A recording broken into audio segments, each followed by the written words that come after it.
Welcome everybody. We're here to dedicate not one but two monuments. One for the dedicated by the Dewey-Humboldt Historical Society, the other by the town of Dewey-Humboldt.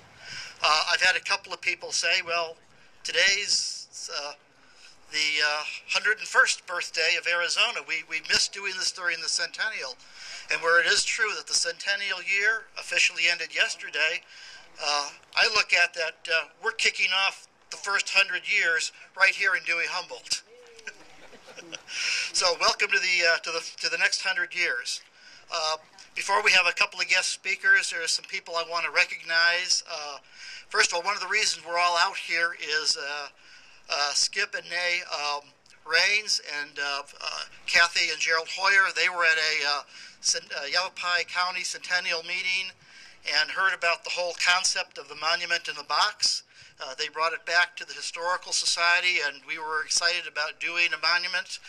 I asked Gerald Hoyer to present it to the town council. They saw the idea. They were excited. Actually, I think bought 3 monuments, one of which is here today. And that actually evolved into a joint effort to have 2 monuments mounted in one place. And I'm told that once again here in Dewey-Humboldt, we are unique. We are the only ones that have a monument set up like this with a centennial monument on both sides. Just a couple other people I want to thank. Mr. Mark McBrady, he at the time let us basically set it up on the property here right across from Town Hall, where not only everybody from town could come see it, but any visitors coming through town. Mr. Bob Green, who made a generous donation to the Historical Society to help offset some of the costs of the one monument. And special thanks to Gerald Hoyer and Bob Mathis, who constructed this basically monument stand for the two-sided monument to be on. We're going to unveil the monument in a couple of moments, but first we have a couple of speakers, and the first is Mayor Nolan. I'm going to ask him to come up and say a couple of words.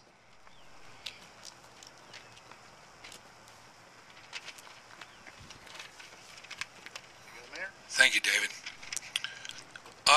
He just took half my speech by recognizing everybody. He said, recognize all these people, but he already did it. So, there's half of it, so I'm just going to say a few words. Anyway, thank you for coming to this dedication. It's probably, the last event. He said it was the first event of the next 100 years, but to celebrate the centennial of our state. There's 2 sides to this monument, one of which is for the Historical Society, and the other is for the town of Dewey-Humboldt. The inscriptions, as you will see shortly, represents the town and its surroundings. This town has evolved from a ranching community to a major mining community at the turn of the century, before the state even thought of becoming a state. So, before statehood. At one time, the town was larger than Prescott. It's kind of hard to believe, but in reality, it was. So it was bigger, and it could have been the county seat, but they had too many miners here and too many houses ill repute, so they decided that they better take Prescott.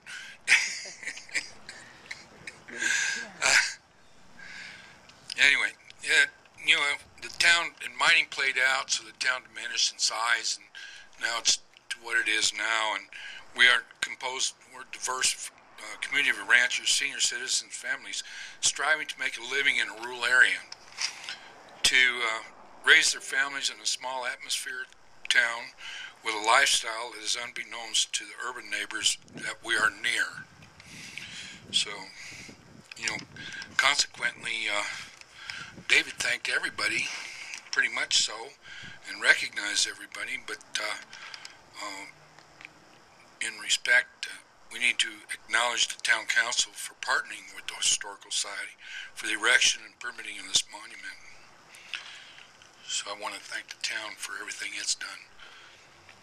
Shortly, I believe that the President of the Historical Society, Kevin, and Vice President John Young, along with 2 council members, will unveil this monument. But I guess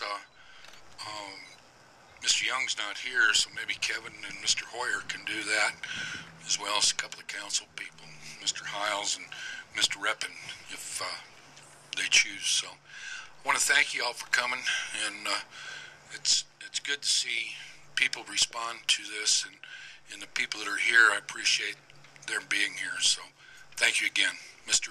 Nice.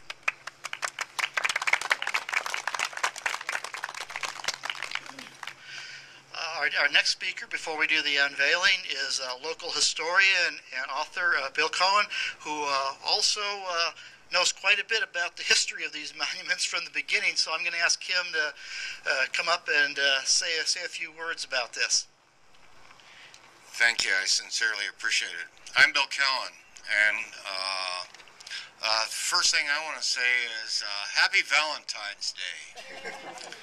I met my wife 37 years ago tonight up at Mormon Lake Lodge, and so it's always been a special day for me. One of the interesting things that I'll bet you don't know is that the original territory, the Confederate territory of Arizona, was established on Valentine's Day of 1862, right in the middle of the Civil War. And the Confederacy actually occupied Tucson about the time, a little ways before the Walker expedition actually came and discovered gold along Lynx Creek. And it was that fact that the Confederacy was down there that the original territorial capital was established up at Prescott. And so, when Prescott was established as the territorial capital, here came this colorful individual by the name of King Woolsey. And King Woolsey selected a spot down here. He had come from a spot down towards Gila Bend where there was a hot springs. And they called that place Agua Caliente. And so when he got up here, the water wasn't quite that hot, and so he called this place originally Agua Fria. It wasn't long after that there came to be a stage down through the Agua Fria Valley, the Agua Fria Post Office, and I don't need to go on about the rest of the history, but suffice it to say, this is ground zero as far as the history of Arizona goes. Going back to the Confederate declaration of the state of Arizona, y'all had been safe because the Confederate state of Arizona was divided along the 34th parallel, and the latitude north of Dewey is 34 degrees 17 minutes. So everything about south of Cordes Junction would have been in the Confederate state of Arizona, and we all have been safe up here in the Union state of New Mexico. So anyway, I'm so proud for these monuments. Being from Mormon Lake, I can remember when this road out here went to Cordes, not Cordes Junction, went to Mayer and down a dirt road to Cordes. I can remember coming through here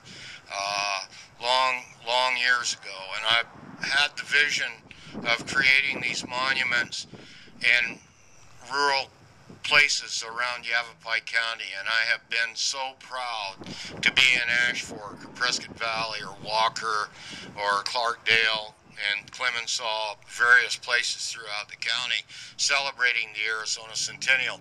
And I think it was a great idea to have it on the first day of the new millennium. Actually, the Yavapai County Centennial celebration goes through about May of this year, because they were wanting to harvest as much of it as they could. When I originally came up with the idea, interestingly, I met a man by the name of Ken Cadwallader down here who does monuments in stone, and I knew a fellow by the name of Don Stone over in the Verde, and he cut out the original shapes of the state of Arizona, and then Ken Cadwallader has engraved them all. He has a headstone monument business right here in Dewey-Humboldt out on Cherry Road. So, but community-minded service and the idea of any Kiwanis Club or a city or a group or even an individual that wanted to get together and put up a monument was what the original idea of the monument in a box was. I don't think I would have ever called it monument in a box, but in order to explain it to the various other individuals that sat on the Yavapai County Centennial Committee, you had to sort of reduce it to the, the simplest form. And, well, what is this thing you're proposing? Well, it's about 32 blocks and, 2 bags of cement and the stone we're going to attach to it. So it officially became known as the Monument in the Box Project. So anyway, thank you all for being here, listening to me.